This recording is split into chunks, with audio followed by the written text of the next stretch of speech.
Hello, and welcome to Husky Talk, Conversations with Cully and Conlon. I am your host, the best podcast host in the universe, the known universe, Steve Cully, and with me as always, my lovely cohort and counterpart, Maria Conlon. How are you, Maria? Great.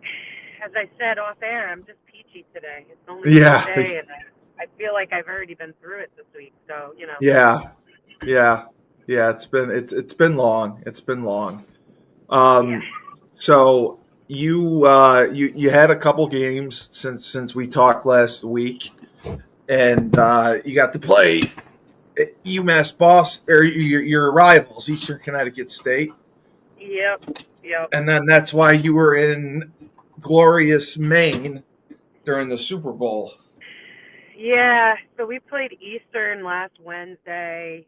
We played so good in the first half. We were up 6 at halftime, and we did a WestCon classic, just complete abomination of a second half.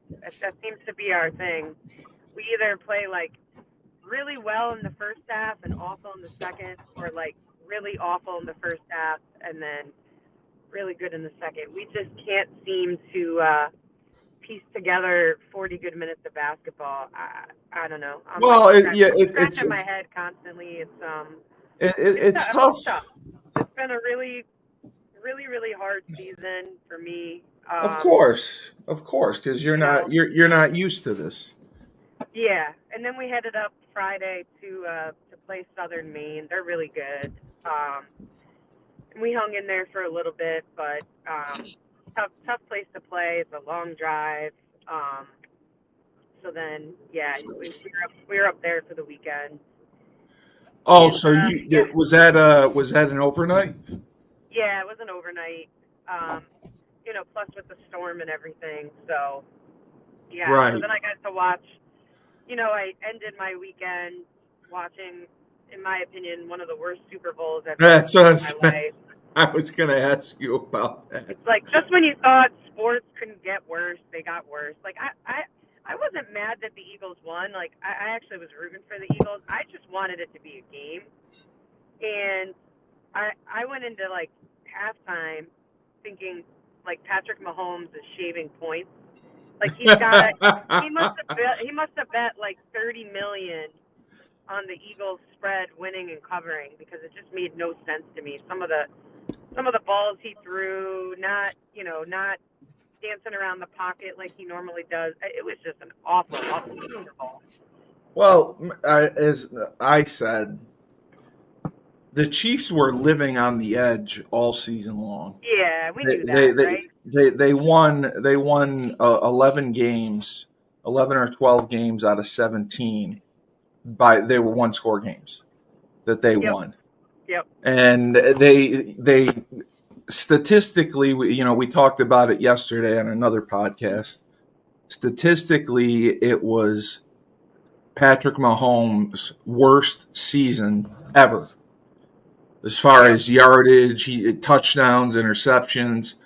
He barely threw for 3,000 yards. Every other, if you look at his stats, every season he's thrown for 4,000 or 5,000 yards, 30 touchdowns. He threw 50 touchdowns at one time, 40 touchdowns, and it's just something happened this year. I know they had a lot of injuries, but the Super Bowl was a disappointment from start to finish. We had the luxury. We did the watch along, and Joe Yeah. D came on, and Joe D, his the first thing he said was he uh, he couldn't stand Tom Brady as an announcer. He said Oh, it's the worst he was announcer ever. so he's got to go down in history. He is living proof that, like, just because you're the GOAT in one thing does not mean that you are good at all things football, because he has got to be one of the worst commentators I've ever heard in my entire life. So it wasn't even that, like, the Super Bowl was bad enough, and then you had to listen to him, and it was just like it was literally like taking salt and rubbing it in an open cut. It was it was bad. I actually Googled and looked to see like is this game in Spanish somewhere, because I would rather just listen to it in Spanish. That's what a lot of people did. A lot of Yeah, people listened to the radio broadcast yeah, it and was tuned really him off. bad. I would love to see the ratings because they had to be down. They had to You, be I, like, you want to know the truth? The ratings were the highest in Super Bowl come on, history. I really? swear to God, Oh yes. my gosh. Well, it was obviously the Taylor Swift effect. The Taylor Oh, Swift and I felt effect bad makes for all the her. I difference. mean, what is wrong with people booing her? Like, What is wrong with people? I just don't They're get haters. it. I just don't get it. Like, you got a woman there who is respectful, who's broken chart records, etc., who's just there supporting her boyfriend. Like, let her be, man. It's just like Oh, and crazy. she catches hell for it. I I don't get was it. surprised that they booed the hell out of her, and then Trump after the game attacks her. Oh, Trump after the game I didn't even see says, that. "Yeah," he said it's good that Taylor Swift got booed, that the MAGA people don't forget. Which I thought, like, wow, that was crazy. And they said he was the first sitting president to ever attend a Super Bowl, which I couldn't Yeah. believe. I was shocked to hear that. But I mean, you clearly it looked like the Chiefs treated it like a preseason game, and the Eagles played like Yeah, it was the Super Bowl. it was just bad. I mean, listen, I was really happy for Nick Sirianno, Jalen Hurts, Yep. and Saquon Barkley, and the whole organization, obviously, but those three in specific, like, I was happy for them. I just wanted a better game. I thought it was going Yeah, to be we a all better did. game. Um, but it was just No, bad. The nobody whole game saw was it bad. coming. It was Nobody funny saw. because it was like, whatever the heck it was, 24-27 or whatever going into halftime, and a couple people were like, "Whoa, don't forget, Tom Brady came back from being down 27-3 or whatever." And I'm like, "Listen, first of all, Patrick Yeah, Mahomes doesn't have the supporting cast that Tom Brady did when he made when they that run." against the Falcons when they came back. Yeah, I mean, and it's just deflating. It's yeah, I don't know. I don't even want to talk about the Super Bowl anymore because it was just so bad. It just The takes so much time out of your life. Yeah, exactly. Like, you stay up late for this garbage. The commercials, I thought the Nike commercials were really well done. I personally got a kick out of the fact that Seal was a seal in that commercial. Yeah. I mean, it was kind of weird, but like, it took me a second, while he was singing to realize like what is. I'm What's still going to this on? day, I don't even know what the commercial was about. I just know that they had him sing as a seal. But besides that, I didn't even think that the commercials were that good. What about that halftime show? Yeah, I mean, I like Kendrick, so I like his music. I don't listen to it a ton because I just don't listen to rap that much. But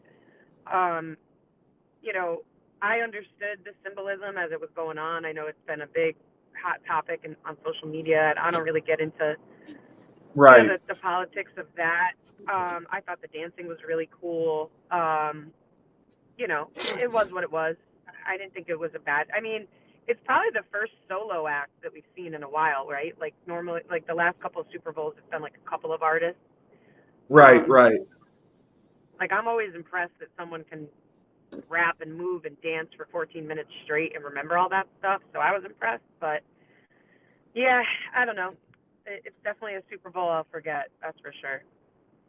Greg Smoot is on, and he says hello, and he says you are the best, and he loves you. Whoa, what's up, man? Smoot, I I hope you're love that safe. guy. Please, Yeah. please be safe. Please call me if you need anything. Ooh, he was a good time always. Good guy. Yeah, Um, yeah. I saw him a week ago, all right. which was great. Yeah. Uh, but Greg, be safe, please. Call me if Yeah. you need anything, and you're gonna have to go home at some point. We missed you. All right. Um, so I do have to ask the UConn women against Tennessee. Yep. Your thoughts there. I mean, we're going to talk more about that with Joe. I mean, Joe's Yeah. really excited to talk about it. Yeah. Him and I, we were messaging during the game. Okay, okay, good. Going back and forth. It was fun. Yeah, I mean, listen, for me, I think the game went exactly as I thought it would. You right? I thought it would be 7 points one way or the other. That was actually my prediction. So I was spot on with that. I think that Tennessee did what I thought they would do, which was, The pacing again, you said. I just thought that they would wear us out. I just didn't think that we can maintain that pace, and I think that hurt us in the end. I think we had tired legs. I think we had a superstar that shied away from the big moments. Which Yeah, is something we've discussed and seen. So they still got some work to do. We'll be fine. Big one this Sunday, obviously against South Carolina, on the and road again. and So they lost too. yeah, they're not playing as well as they normally would be at this time of the season either. So again, I think Sunday can go either way. I actually wish that they won because now that they lost again, I think they're going to be guns blazing on Sunday. So I think it would have benefited us if they would have won. But yeah, it should be a battle. I think Tennessee's got some good stuff. I like their coach. I like She's their playing coach too. I she's saw their playing a coach. unique offense and defense.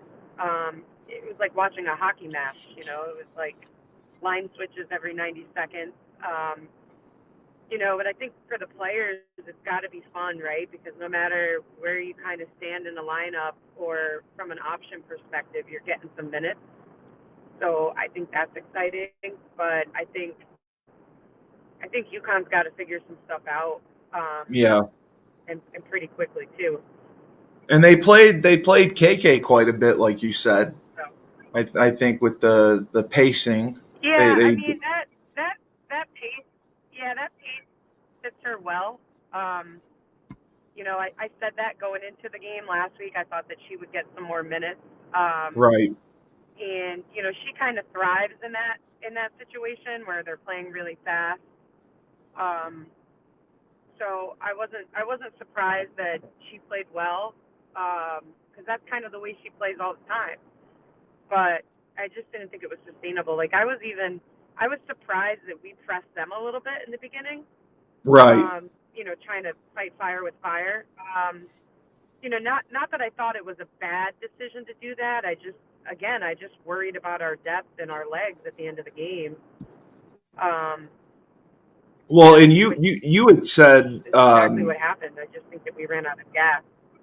you said specifically Sarah, Paige, and Az were all going to have to score over 20 to win the game. To make up for the Yeah, scoring I that don't, I don't think Tennessee. any of them did. No. Sarah Strong led it Yeah, with 18. I don't. I mean, I know Sarah had like 18. Yeah, I mean, Az did not play great. Um, Now she missed a I lot of a thought lot of Paige easy hit shots. for minutes at a time. Yeah, and I thought Paige hit for like minutes at a time, which obviously, in those situations you just can't do. I mean, even her Yeah, pass selection, like she had a couple of shots that I thought she should have taken that she passed to Chen. Um, yeah, not that they were bad passes, they weren't, but she had the shot too, and I'm like, I always I picture like, if I'm open on the wing and Diana Taurasi's open at the top of the key, I'm hoping she takes that shot 10 out of 10 times, right? Because she should. So, absolutely. I think I was a little She's not disappointed passing to in you, that. right? No, and not because she doesn't trust me to make the shot, but it's just the killer instinct in her that Exactly. I wish we saw a little bit more of that from Paige. Um, we didn't. So I think that hurt us a little bit, but we did hang in there, No, for we good most did. of We the game. did. So, and then they beat Providence on Sunday handily, which We expected. And you were also right about Aubrey.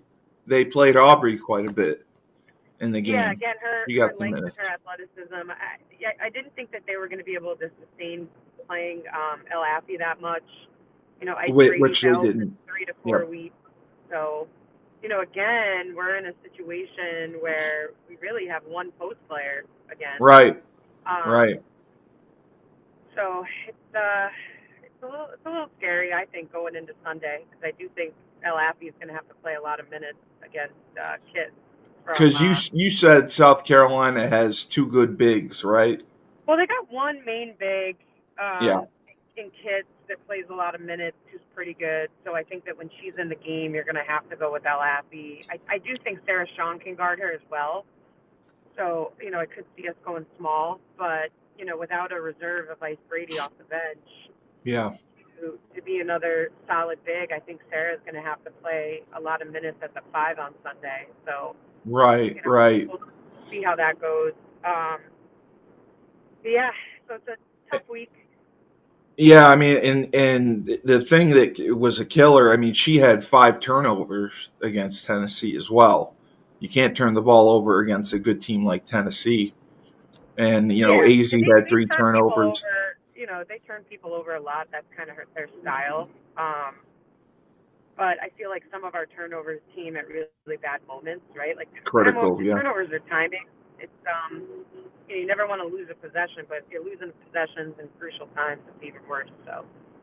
Yeah, no, I agree with you. Now, how do you think that they will do against St. John's before they play at South Carolina? Because St. Yeah, John's, they'll route. I think good. they'll route St. John's. St. John's just doesn't have the manpower, but and they'll use that as a preparation for Sunday. So yeah, I Good. think we'll see a good route of St. John's, but it's like we've been saying. I mean, I think to an extent the Big East schedule hurts you because It you're does. not seeing different styles. You're not seeing really strong competition. So when you are put in that situation, it just makes it a little bit harder.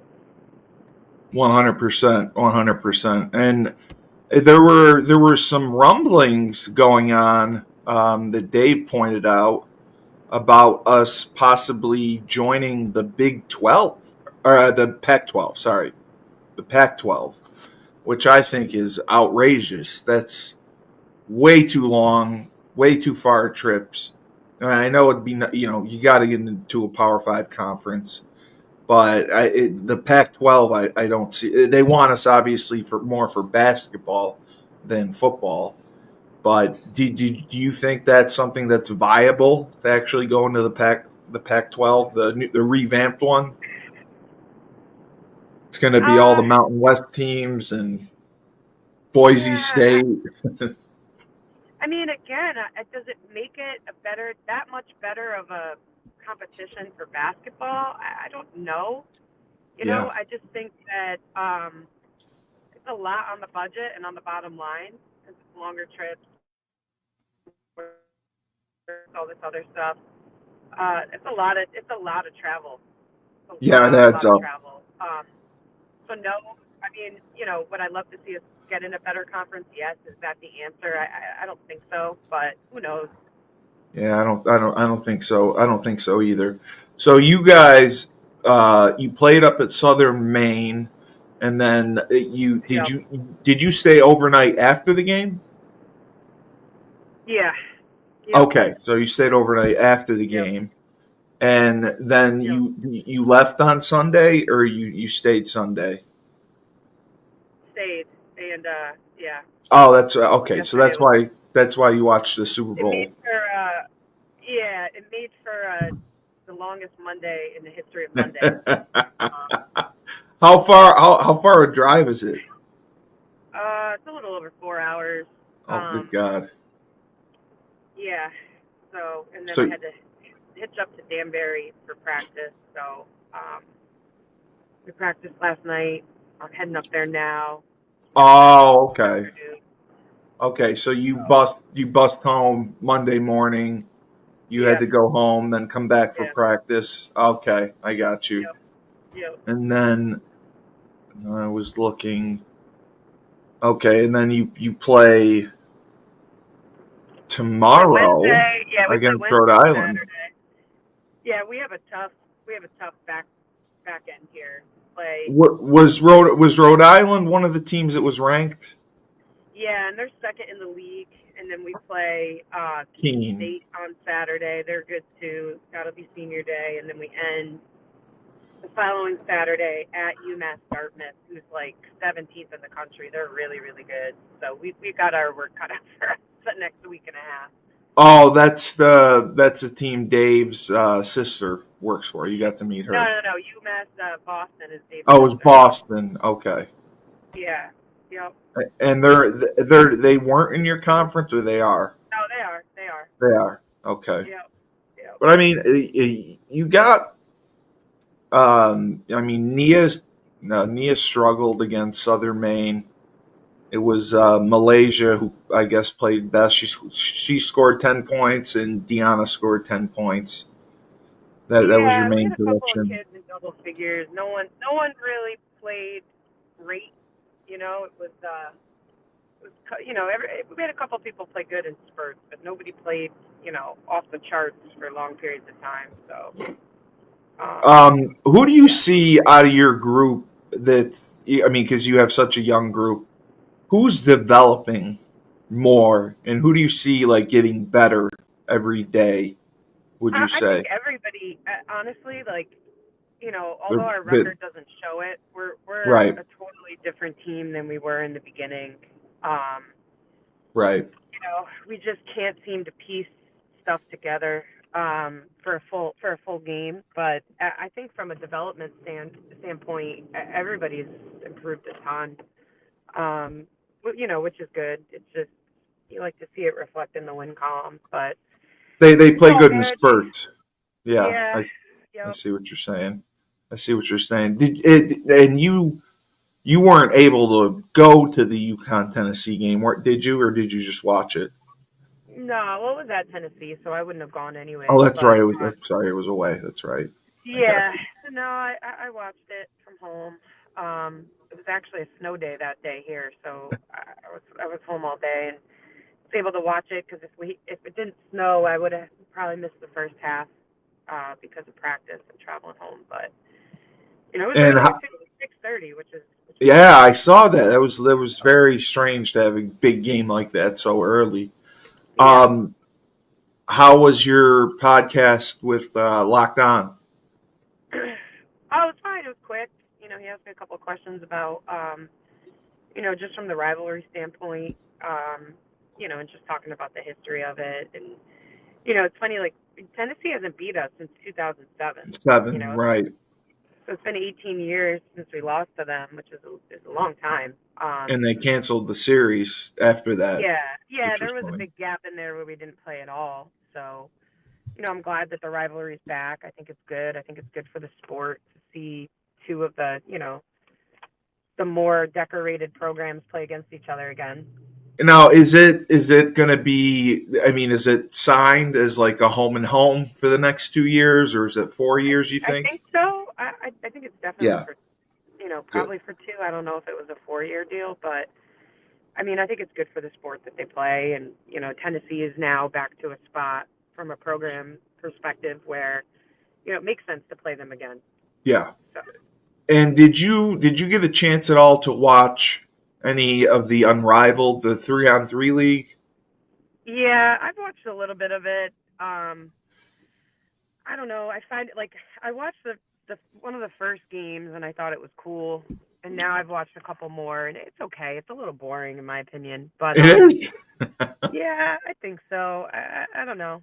just a I lot don't of know. scoring and Yeah, there's no defense. It's like you're fast breaking in 3-on-3, which to me like 3-on-3 is gritty, like it's half court and like there's yes. no time to rest. By putting like a full court and making it smaller, it's like it's just a lot of fast break layups. Oh, I got you. Yeah. So, but yeah, they'll work on that. And has your daughter played any games since this She had a week? game on. Yeah, she had a game Saturday. They won. Um, she was supposed to have a game tomorrow, but they rescheduled it. I think because we're supposed to get a really bad storm The tomorrow night. snow. Yeah. So, yep. And is that the school team or the club team?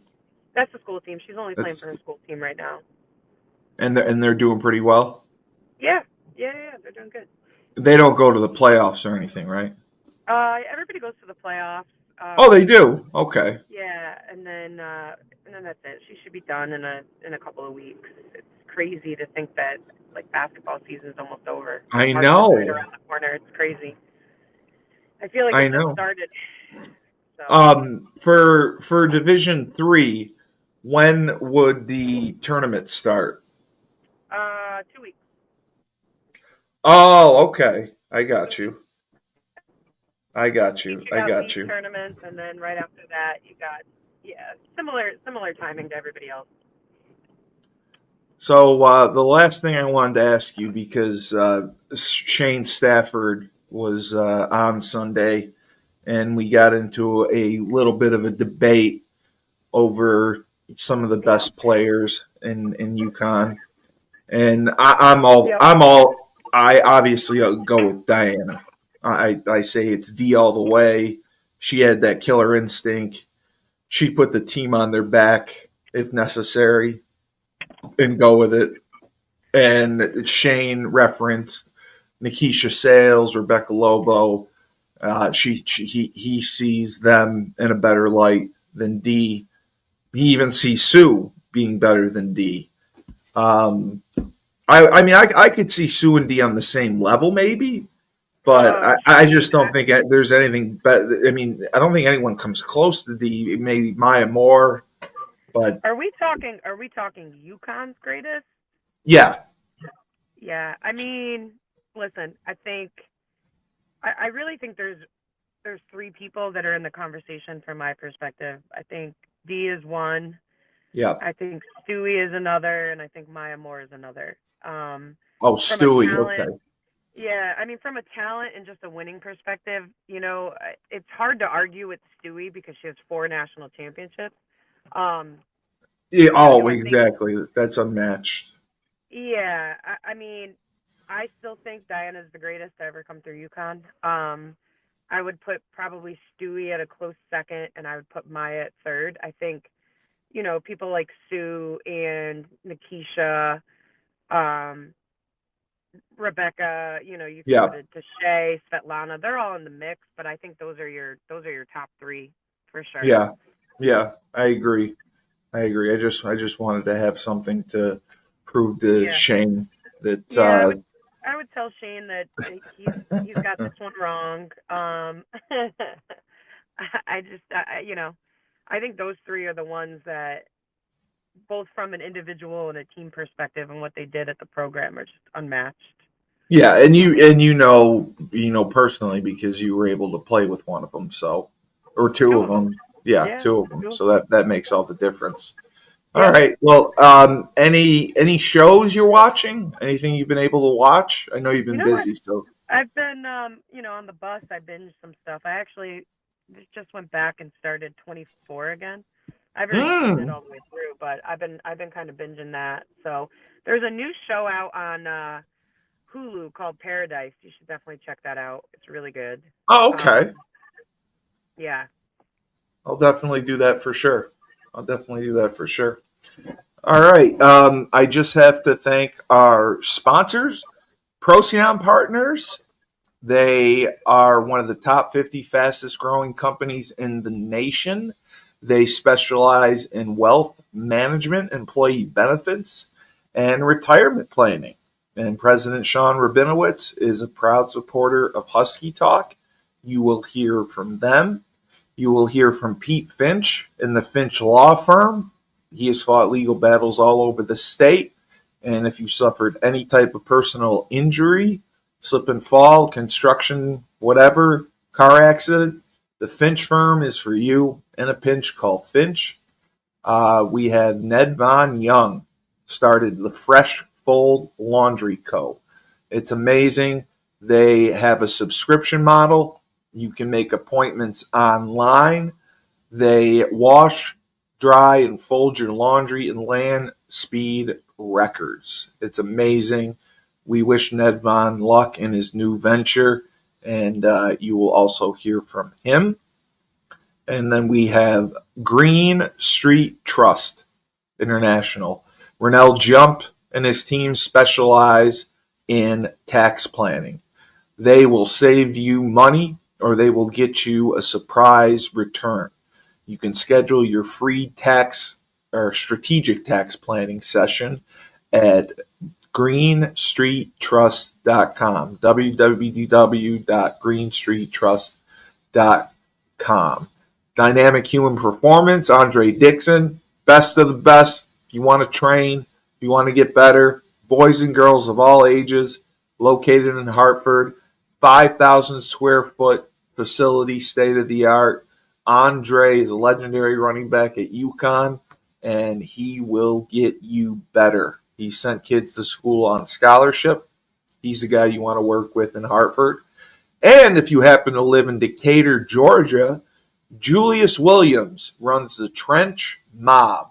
We did our first podcast with him, and he showcased some of his talent.